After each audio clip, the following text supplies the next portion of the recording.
Assalamu alaikum aspirants, welcome to my YouTube channel. Today we will discuss about the topic of Pakistan affair. حضرت مجدد علی ثانی امام ربانی حضرت مجدد علی ثانی جن کو شیخ احمد سرہندی بھی کہتے ہیں، اور ان کا جو ایرا ہے وہ ہے 1564 سے 1624 تک ان کا جو دور تھا وہ رہا۔ ان کے بارے میں ہم ان کی جو سروسز تھی اور یہ کہاں سے آئے تھے، انہوں نے کیا کیا کام کیا، اور ان کے بارے میں سارے ان کا بیک گراؤنڈ بتائیں گے۔ اس ویڈیو میں آپ کو کوشش کروں گی کہ آپ کو سارا ٹاپک اچھے سے سمجھ میں آ جائے۔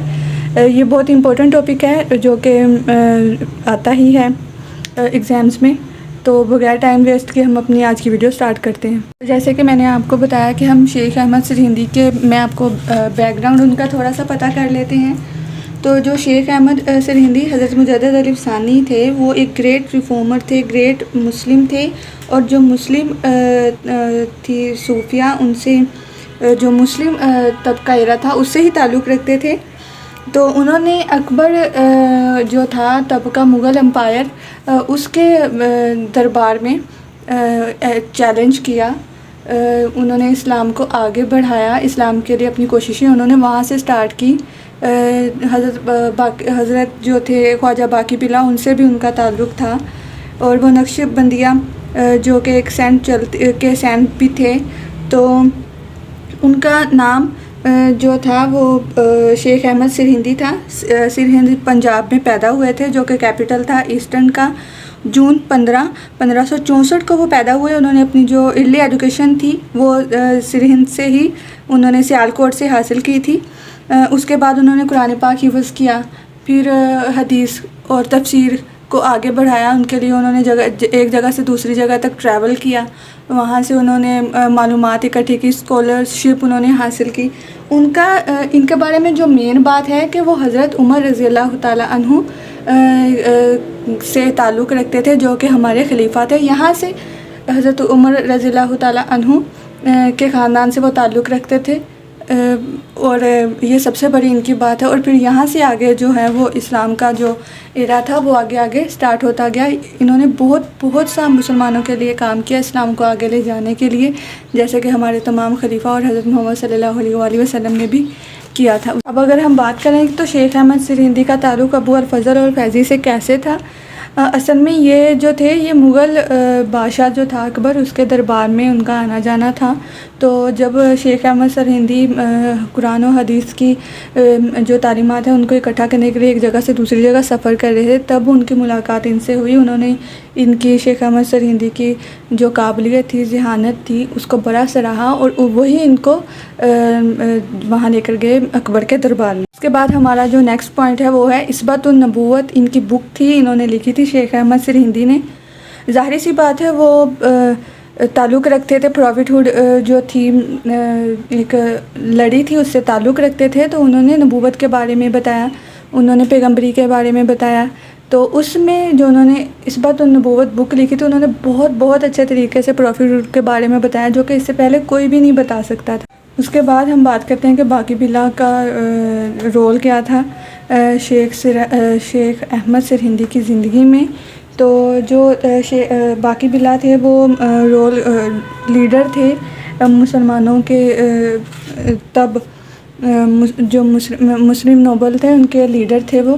تب شیخ احمد سرہندی نے ان سے رابطہ کیا، تو وہ ان کی جو صلاحیتیں تھیں، ان کی ذہانت کو دیکھ کر اتنے امپریس ہوئے، انہوں نے انہیں کہا کہ آپ اپنی جو آپ کی صلاحیتیں جو اللہ تعالیٰ نے آپ کو دی ہیں، آپ کی جو فیلنگز ہیں، ان کو آگے شیئر کریں۔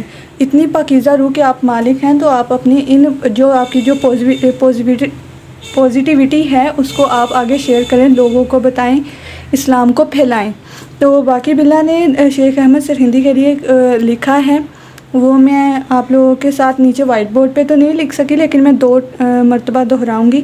آپ لوگ اگر لکھنا چاہیں تو اسٹیٹمنٹ کو لکھ سکتے ہیں۔ تو وہ جو اسٹیٹمنٹ تھی وہ کیا تھی؟ وہ تھی کہ Sheikh Ahmad is an individual from Sirhind, rich in knowledge and vigorous in action. I associated him for few days and found truly marvelous things in his spiritual life, he will turn into a light which will illuminate the world. یہ لائنیں ہیں جو کہ شیخ احمد سرہندی نے کے لیے لکھی تھی باقی بلا نے. اس کے بعد ہم نیکسٹ پوائنٹ اپنا میں آپ لوگوں کے ساتھ شیئر کرتی ہوں جو کہ میرے نوٹس پہ ہے. اگر آپ کو اس اسٹیٹمنٹ کی نہیں سمجھ آئی جو کہ باقی بلا نے لکھی ہے تو میں لاسٹ پہ اس کی ایک پک آپ لوگوں کے ساتھ شیئر کر دوں گی انشاءاللہ, تو آپ کو سمجھ آ جائے گی. اس کے بعد ہم نیکسٹ بات کریں گے کہ سوشل کنڈیشنز کیا تھیں انڈیا کی جب شیخ احمد سرہندی وہاں پر آئے. جب انہوں نے آ کے اپنی جو موومنٹ تھی وہ سٹارٹ کی, تب جو لوگ تھے نا ان کا سارا جو عقیدہ تھا وہ ہندوؤں سے بہت زیادہ انسپائرڈ ہو چکے تھے تب. تو جو سارے مسلمان انوسینٹ پیپل تھے جو پھنسے پڑے تھے وہاں کے بیچارے معصوم سے بھولے بھالے لوگوں کو پھنسایا ہوا تھا, انہیں جیسے کہتے تھے وہ ویسے ہی مان لیتے تھے کہ جو اسلام حدیث اور اسلام میں قرآن پاک میں سنہ میں مختلف طرح کی تبدیلیاں کر کے جو وہاں کے صوفی تھے سپر نیچرل پاور کا نام دے کر کچھ بھی لوگوں سے منواتے رہتے تھے. اور وہ ہندوؤں سے اتنے زیادہ انسپائرڈ ہو چکے تھے جو مسلمان تھے معصوم سے, وہ اتنے زیادہ انسپائرڈ تھے کہ وہ کرامت پر یقین رکھنے لگ گئے کہ کرامت ہوتی ہے, جیسے کہ ہندوؤں نے کہہ دیا تو کہ یہ فلاں کوئی کرشمہ ہے ان کے بھگوان کی طرف سے. تو کچھ اس طرح کا ماحول ہو گیا تھا وہاں پہ. تب شیخ سے جو احمد سرہندی تھے انہیں یہ بہت زیادہ ریلائز ہوا کہ اب مسلمانوں کے لیے کچھ کرنا پڑے گا جن سے کہ وہ ان ساری جو بیہودہ سی تہمات ہیں ان سے باہر نکل سکیں. ہاں جی, تو اس کے بعد اگر ہم بات کریں کہ اکبر کا ان دنوں میں کیا رول تھا, اکبر کیا کام کر رہا تھا, تو اکبر کو اس سے کوئی غرض نہیں تھا کہ ہمارے مثلا کہ میری حکومت میں کیا ہو رہا ہے. اسے کوئی علم نہیں تھا, وہ پڑھا لکھا نہیں تھا, اس نے کوئی اسٹڈی نہیں کی تھی اسلام کے بارے میں. اس کا بس ایک موٹیو تھا کہ کسی طرح سے میں علاقے فتح کر لوں, اپنی حکومت جما لوں. اس نے اس کے لیے کئی راجپوت جو شہزادیاں تھیں ان سے شادی کی, ہندو لیڈیز سے شادی کی. اپنا جو اس کا تھا کورٹ تھا اس میں اس نے الاؤ کر دیا راجپوتوں کو آنے کے لیے, ہندو وہاں پہ آ جا سکتے تھے. اس نے کئی ایسے ہندو اور راجپوت ایسے تھے جس کو اس نے ملٹری میں رکھا ہوا تھا, بہت اچھی پوسٹ پہ رکھا ہوا تھا. تو اس کے بعد اس نے دین الہی جو ہے وہ انٹروڈیوس کروایا. اور اس کا اب دین الہی کیا ہے تو اس کے لیے میں ایک الگ سے چھوٹی سی ویڈیو بنا دوں گی. تو اس کے علاوہ اس نے آگے جو اس نے دین الہی بنایا تھا نا, دین الہی جو اس نے انٹروڈیوس کروایا تھا, تو اس کا بہت برا افیکٹ, اس کے بہت برے افیکٹس ہوئے کس پہ, کہ جو مسلمانوں کے اعتقادات تھے ان کا جو بلیف تھا اس پہ بہت برا اس کا اثر ہوا کہ انہیں سمجھ ہی نہیں آتی تھی کہ ہم کسے مانیں. جو اس نے دین الہی متعارف کروایا اسے کہ اسلام کو, اس طرح سے وہاں پر بہت زیادہ کشمکش چل رہی تھی. اس کے بعد ہمارا جو نیکسٹ پوائنٹ ہے وہ یہ ہے کہ شیخ احمد کی جو ایفرٹ تھی اسلام کے بارے میں وہ کیا تھی. سب سے پہلے پوائنٹ ہے کہ purifying the Muslim society of in Islamic tendencies, کہ اسلام کے حوالے سے جو غیر متوقع اور جو غیر اسلامی وہاں پہ ٹرینڈ چل رہے تھے ان سب کو روکنا. اور وہاں کے جو قریب کے تمام اسلامی ممالک تھے وہاں پر شیخ احمد نے اپنے پرنسپلز بھیجے جو انہوں نے لکھا ہوا تھا اسلام کے بارے میں, وہ سارا تمام مسلمانوں تک پہنچایا تاکہ اس زمانے میں جو اسلام کی جو ویلیوز تھی جو ختم ہو چکی تھی ان کو دوبارہ سے بحال کیا جائے. اور ہمارا جو نیکسٹ پوائنٹ ہے وہ ہے restore the original teachings of Islam, کہ مسلمانوں نے ایک الگ طریقے سے یہ چیزیں سیکھی ہوئی تھی, جیسے کہ وہ ہندوؤں سے بہت زیادہ انفلوئنس ہو گئے تھے, انہوں نے ان کی ساری جو چیزیں تھیں وہ سیکھ لی تھی, ان کے اوپر وہ طاری ہو گیا تھا سارا, جیسے کہ وہ کرامات وغیرہ پہ یقین رکھنے لگ گئے تھے. تو جو شیخ احمد تھے انہوں نے سوچا کہ پہلے جو اسلام کی اوریجنل ٹیچنگز ہیں جیسے کہ شریعہ ہو گئی اور سنہ, اس کو دوبارہ سے ریسٹور کیا جائے, مسلمانوں کو بتایا جائے کہ سنت میں کیا ہے, کیا چیزیں ہمیں اسلام میں اڈاپٹ کرنی ہیں, کیا ہمارے لیے جائز ہے, کیا چیزیں ناجائز ہیں. اس کے بعد ہمارا تیسرا جو ان کی ایفرٹ تھی وہ تھی سٹریسڈ آن Muslim to revert the pure پیورر اسلام کہ اسلام کو مسلمانوں میں اسلام کی جو تھی لہر وہ دوبارہ سے اجاگر کرنا، مسلمانوں کو بتانا کہ اسلام صحیح میں ہے کیا، دین الہی سے ہٹ کر جو اسلام ہے وہ کیا ہے، کہ دین الہی تو صرف اکبر نے ہی سب کو انٹروڈیوس کروایا ہے، لیکن جو اسلام ہمیں ہمارے پیغمبروں نے پروفٹ ہوڈ میں ہم نے جو سیکھا ہے، کیونکہ وہ خود پروفٹ ہوڈ کی لڑی سے بلونگ کرتے تھے شیخ احمد، تو اس لیے انہوں نے مسلمانوں کو بتایا کہ اسلام کیا ہے۔ اس کے لیے انہوں نے بہت سے کام کیے، جگہ جگہ جا کر مسلمانوں کا تعلیمات دی، جن ممالک میں جہاں جہاں مسلمان تھے سب کے پاس گئے، ان کو اسلام کے بارے میں بتایا۔ وہ بہت زیادہ ذہین تھے، انہیں پتہ تھا، ان کی ذہانت کے بارے میں سارے باتیں کرتے تھے۔ اس کے بعد 4th پوائنٹ ہے persuade the Muslim to adopt simple habits of Islam. جو اکبر تھا، جو مغل امپیریئر تھا، سارے جو مغل امپیریئرس تھے وہ بہت زیادہ لگژریز لائف جینے والے تھے۔ انہیں ملک میں کیا رہا ہے وہ نہیں، انہیں زیادہ سے زیادہ زمینیں اکٹھی کرنے میں، اپنی جو زندگی تھی اس میں ساری آسائشیں جیسے کہ موسیقی ہو گئی، کھانے پینے کی چیزیں، شادیاں، راجپوتوں کا آنا جانا، ہندوؤں کا آنا جانا، یہ ساری چیزیں انہوں نے اپنے اوپر طاری کی ہوئی تھی۔ تو جو شیخ احمد تھے انہوں نے بتایا، انہوں نے سوچا کہ اب مسلمانوں کو بتانا چاہیے، انہیں سمپل جو ہیبٹ عادات ہیں وہ اپنی لائف میں لانے کی ضرورت ہے، اپنی زندگی کو سادہ طریقے سے جئیں، نہ زیادہ چیزوں کے لالچ میں پڑیں، اور نہ اس طرح سے ملک میں کوئی بد امنی جو ہے وہ پیدا ہو۔ یہ کہ جو شیخ احمد کی ایفرٹ تھی وہ یہیں پر ختم نہیں ہو جاتی، اس کے بعد شیخ احمد نے کیا کیا میں اسے اب آپ لوگوں کے ساتھ آگے ڈسکس کرتی ہوں۔ اس کے بعد ان کا شیخ احمد کا جو امپورٹنٹ کام تھا وہ یہ تھا کہ انہوں نے لیٹر لکھے ملک کے تمام، تب وہاں کے جو سارے اسلامی ممالک تھے وہاں پر جہاں جہاں میں انڈیا کو انکلوڈ کر کے جہاں جہاں مسلمان پھیلے ہوئے تھے وہاں پر جو ان کے رہنما تھے جو مسلم تھے ان سب کو لیٹر لکھے انہوں نے۔ تو سب سے پہلے جو ان کے جو لیٹر تھے نا وہ مشہور ہو گئے مکتوبات امام ربانی کے نام سے۔ اس کے بعد انہوں نے جن جن شخصیات کو لیٹر لکھے ان میں سے سب سے زیادہ جو مشہور ہے، جو فیمس ہے، جو سب سے زیادہ عظیم تھی وہ تھی شیخ فرید، خان اعظم، سردار جہاں عبدالرحمن، جسے کہ خانہ خانہ بھی کہتے تھے، جو کہ اکبر کا بیٹا بھی تھا اور بہت زیادہ بہادر تھا، اس کی ایک الگ سے داستان ہے۔ اس کے بعد پھر جیسے جیسے شیخ احمد کی جو تعلیمات تھی وہ ہر جگہ پہنچنا شروع ہو گئی، تو بہت سے ایسے مسلمان تھے جو کہ دائرہ اسلام میں داخل ہو گئے۔ جب سارے مسلمانوں کا اس دائرہ کار میں شیخ احمد کی طرف آنا شروع ہو گیا، بہت زیادہ تعداد ہو گئی، تو وہاں پہ ایک جو ویو ہے وہ اٹھی، ایک لہر اٹھی جوائنٹ نیشنلزم کی۔ جو مسلمان تھے وہ اپنا ایک الگ سے نیشنلزم چاہتے تھے، کیونکہ وہ ہندوؤں کے ساتھ ایڈجسٹ نہیں کر سکتے تھے، کیونکہ ان پر اسلام کھل کر اور طرح سے سامنے آیا جو کہ پہلے انہیں نہیں بتایا گیا تھا۔ تو مسلمانوں کو تب نہیں پتہ تھا کہ اگر وہ اس اپنے جو ویو ہے، جو پوائنٹ آف ویو ہے، اگر اس کو دوسروں کے سامنے رکھیں گے تو ہندوؤں کا کیا ری ایکشن ہوگا۔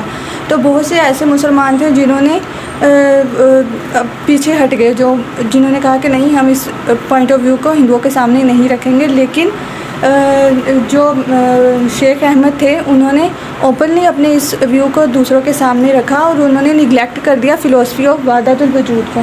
وحدت الوجود اور وحدت الشہود کیا ہے یہ ہم اگلے پوائنٹ میں ڈسکس کریں گے۔ اس کے بعد جو نیکسٹ جو تھا قدم انہوں نے اٹھایا وہ تھا جزیہ۔ انہوں نے ہندوؤں پر جزیہ لگا دیا، اور انہوں نے کہا کہ جو ٹیمپلز ہیں وہاں کے اس کے مخالف ہو کر نا، کہ انہوں نے کیوں نہیں مانی مسلمانوں کی بات، تو انہوں نے کہا کہ جو ہندوؤں کے جو سارے ٹیمپلز ہیں ان کو توڑ دیا جائے، ان کی ڈسٹرکشن کر دی جائے، جو کہ صرف مسلمانوں کے لیے ہی تھا۔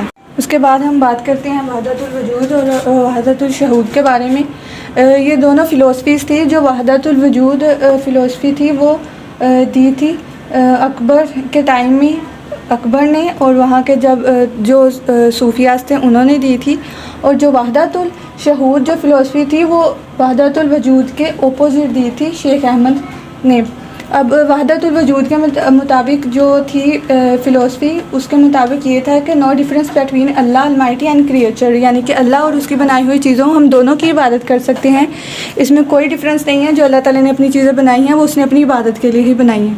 اس کے بعد اس کے مخالف جو شیخ احمد نے وحدت الشہود کی جو فلسفی دی تھی، اس کے مطابق difference between creator and creature, کہ اللہ تعالیٰ میں اور اس کی بنائی ہوئی چیزوں میں بہت زیادہ ڈفرینس ہے. اللہ تعالیٰ نے ہر چیز اپنی عبادت کے لیے بنائی ہے، نہ کہ ان کی عبادت کے لیے بنائی ہے. اس کے بعد جو ہم نیکسٹ پوائنٹ ڈسکس کریں گے اس میں ہے کہ influencers of Sheikh Ahmad efforts کے. جو شیخ احمد نے ایفرٹس کی تھی، اتنا کچھ کیا تھا مسلمانوں کے لیے، اس کے جو اثرات تھے وہ کیا ہوئے تھے. سب سے پہلا تھا purify religious practical life of Muslims. جو مسلمان تھے ان کو مذہبی طور پر انہوں نے اور پریکٹیکل طور پر بتایا کہ اسلام کیا ہے، اسلام کو اپنی نارمل زندگی میں ہم کیسے ایڈ کر سکتے ہیں. جو کہ ان کا ایک اچھا خاصا منصوبہ تھا، پلان تھا، وہ انہوں نے اس کو پایا تک میل تک پہنچایا. اس کے بعد علامہ اقبال شیخ احمد سے بہت زیادہ متاثر تھے. وہ انہیں ایک اسپریچول گارڈین کہتے تھے مسلمانوں کا. وہ کہتے تھے کہ انہوں نے اسلام کو پھیلانے میں پوری کوشش کی. بہت دیر تک وہ شیخ احمد کے ساتھ منسلک رہے، ان کے بارے میں لکھا انہوں نے.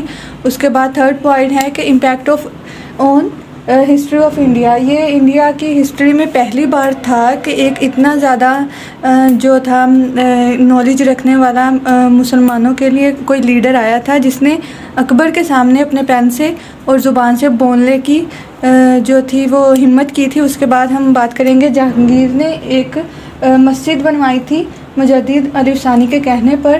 ایک بہت پاورفل پرسنالٹی کے مالک تھے شیخ احمد. 3 سال تک وہ جہانگیر کے ساتھ رہے اور پھر انہوں نے اجازت لی اس سے کہ میں اب اپنے سرہند واپس جانا چاہتا ہوں. پھر وہ واپس چلے گئے اور وہاں جا کر انہوں نے اپنی زندگی کے آخری لمحات گزارے. پھر ان کی دسمبر 1626 میں ان کی ڈیتھ ہوئی سرہند میں ہی. اس کے بعد ہم لاسٹ پہ بات کریں گے ہماری کنکلوژن کی، جو کہ ہر کوسچن میں دکھنا بہت ضروری ہے، جس کے بارے میں اپنی ہر ویڈیو میں آپ لوگوں کو اس کے بارے میں بتاتی ہوں کہ ایک شارٹ نوٹ ہوتا ہے آل اباؤٹ کویسچن. آپ نے کیا لکھا ہے اس کے بارے میں 4 سے 5 لائنیں انف ہوتی ہیں لکھنے کے لیے. آپ نے کنکلوژن کو بہت اچھے سے بیان کرنا ہے کیونکہ اس کے الگ سے مارکس ہوتے ہیں. تو یہ تھا ہمارے ٹاپک کے بارے میں جو انفارمیشن تھی وہ ساری. امید ہے کہ آپ کو سمجھ آئی ہوگی. اگر کوئی کویسچن ہو تو کمنٹ باکس میں پوچھے. تب تک کے لیے اپنا خیال رکھیے. خدا حافظ.